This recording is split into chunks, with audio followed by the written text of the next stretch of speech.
जय भीम। जय भारत, जय संविधान, जय मंडल, जय जोहार, जय जवान, जय किसान। भारतीय लोकतंत्र जिंदाबाद, भारतीय संविधान जिंदाबाद।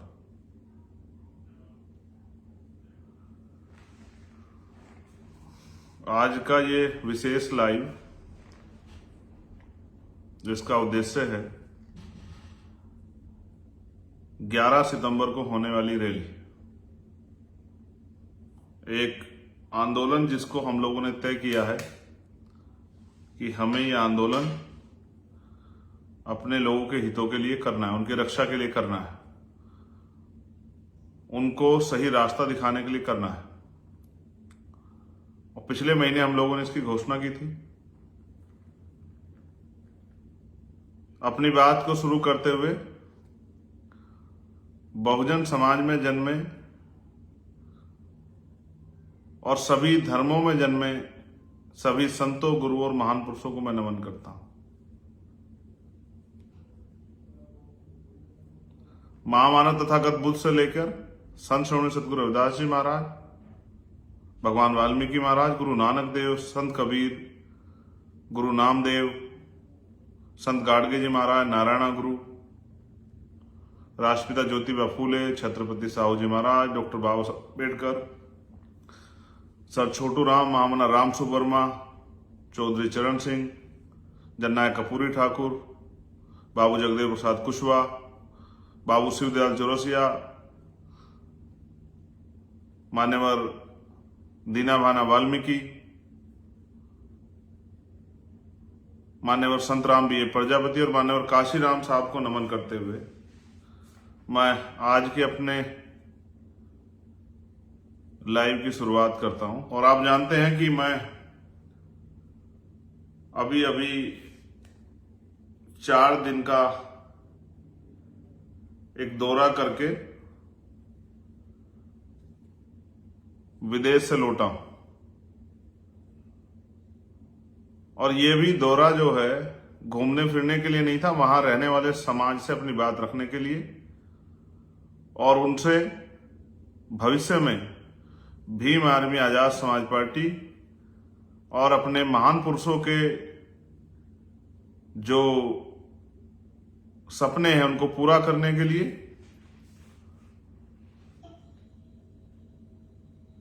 और जो आंदोलन हम लोग चला रहे हैं उस आंदोलन में योगदान देने के लिए मैंने अपने 4 दिन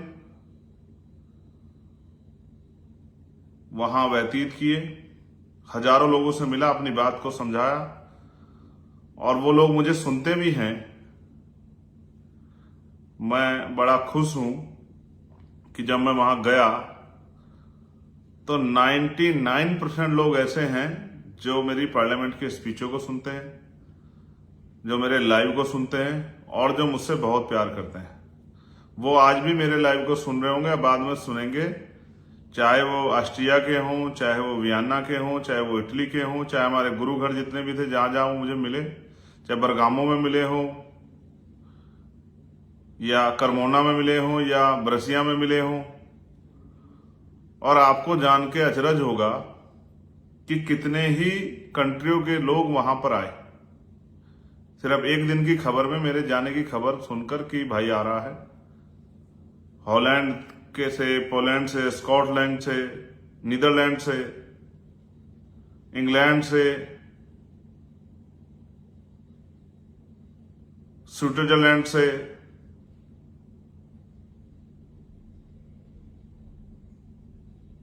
फ्रांस से, जर्मनी से, इतने लोग वहां पहुंचे। उन भाइयों से, माओ से, बहनों से बात करके मन में सुकून हुआ कि वहां रहने वाले लोग भी महापुरुषों के मिशन के बारे में उतना ही तकलीफ दर्द रखते हैं जितना यहां वाले रखते हैं। सम्मानित साथियों, 11 सितंबर का जो कार्यक्रम रखा था उससे पहले अचानक से मुझे जाना पड़ा। जिस प्यार के बारे में मैंने सोचा भी नहीं था, वो प्यार मुझे वहां पर मिला। मुझे जो सम्मान वहां पर मिला, मैं उसके लिए हमेशा ऋणी रहूंगा अपने भाइयों का। ग्लोबल रविदासिया फाउंडेशन और तमाम संगठन, हमारे गुरु घर की प्रबंधक कमेटियां, उन सब का। साथ साथ मैंने वहां से बहुत कुछ सीखा भी। जब मैं वहां गया, मैंने वहां के एजुकेशन सिस्टम को, हेल्थ सिस्टम को, वहां के रोजगार की व्यवस्था को, खेती की व्यवस्था को, वहां की सफाई व्यवस्था को, वहां के कर्मचारियों की समस्याओं को, या वहां के कर्मचारियों के जीवन को, आम लोगों के जीवन को किस तरह से वो लोग जीते हैं, इसको भी मैंने सीखा और समझने का प्रयास किया। जिस राज की बात हम करते हैं, बेगमपुरा राज, मैंने महसूस किया कि वहां का जो राज व्यवस्था है वो बेगमपुरा जैसी है। वहां लोग खुश हैं। लेकिन मैं मानता हूं कि हमें भारत में भी ऐसे ही अवसर और ऐसी ही व्यवस्था तैयार करनी है। वहां हमारे लोग खुश हैं, ये अच्छी बात है, लेकिन भारत में भी गरीबों, किसानों, कमजोरों, मजदूरों, महिलाओं, नौजवानों की जिंदगी में सुख, सुविधा और सम्मान आए, इज्जत की रोटी, साफ स्वच्छ कपड़ों के साथ जीवन यापन, सुकून की छत के नीचे, पीने के लिए साफ पानी की व्यवस्था, झूठ द्वेष से दूर, अपने अधिकारों जिम्मेदारियों के प्रति जागरूक, अच्छी पढ़ाई व्यवस्था, अच्छी रोजगार व्यवस्था, अच्छी स्वास्थ्य व्यवस्था के साथ एक आदर्श भारतीय का जीवन जीने के लिए तैयार होने योग्य बनाने के लिए भी हमें इधर भी काम करना है। मैं डॉक्टर बाबा साहब अम्बेडकर की उस बात को याद करता हूं कि हम प्रथम और अंत्य भारतीय हैं। मैंने वहां भी कहा, ऑस्ट्रिया, वियना, यूरोपियन कंट्री में जाके, कि मुझे गर्व है कि हम भारतीय हैं और मैं अपने देश से, अपने देश के झंडे से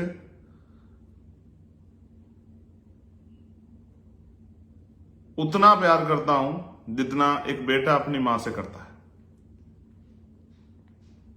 मुझे मेरी मातृभूमि पर, मुझे मेरे देश पर, मुझे मेरे भारत पर गर्व।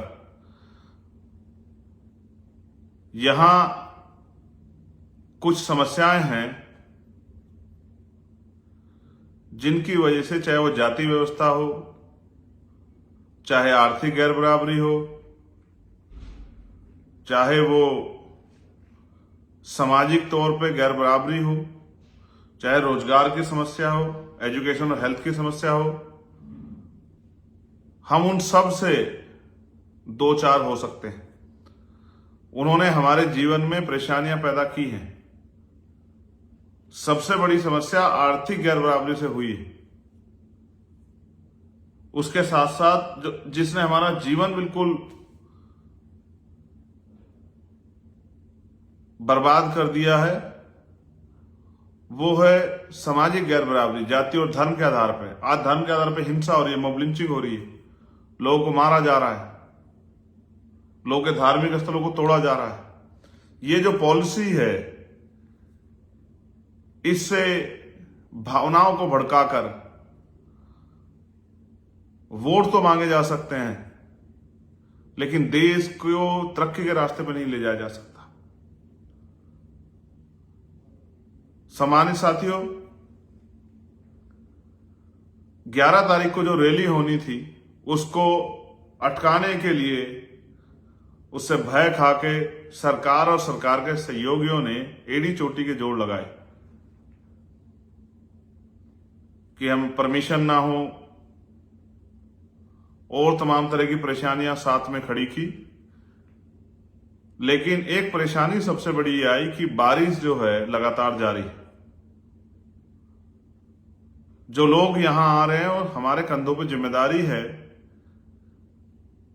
आपने देखा होगा नेता तो टेंट के नीचे रहता है, वाटर प्रूफ जो टेंट होता रहता है, लेकिन आम जो कार्यकर्ता पदाधिकारी होते हैं उनको बारिश में भीगना पड़ता है, परेशानी का सामना उठाना पड़ता है।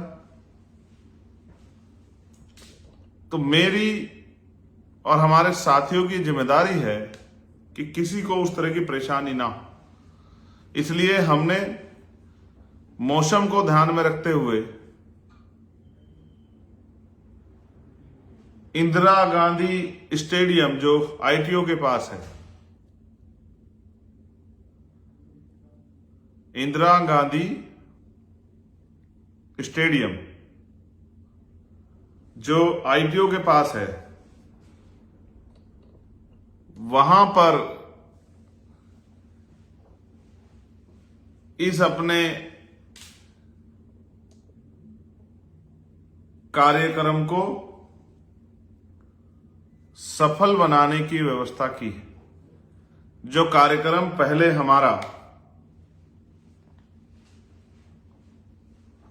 रामलीला मैदान में होना था,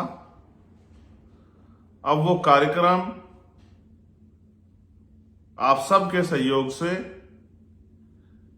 इंडोर स्टेडियम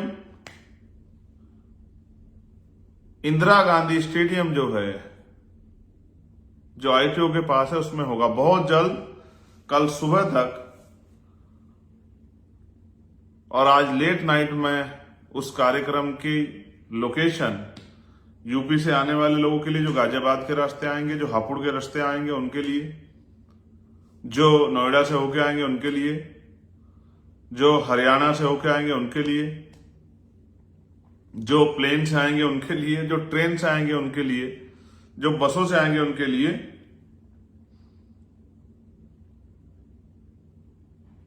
किस तरह के कौन से रास्ते से आप आसानी से आ सकते हो, उसका रोड मैप मैं कुछ ही देर में अभी जारी करवा दूंगा। और कल सुबह 11 बजे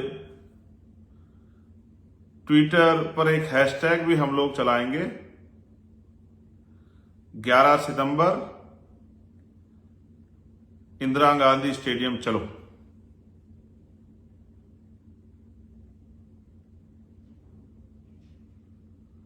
11 सितंबर को मैं पुनः आपसे अपील करता हूं कि आप ज्यादा से ज्यादा संख्या में इस कार्यक्रम, रैली, संघर्ष आंदोलन का हिस्सा बनने के लिए इंदिरा गांधी स्टेडियम पहुंचे।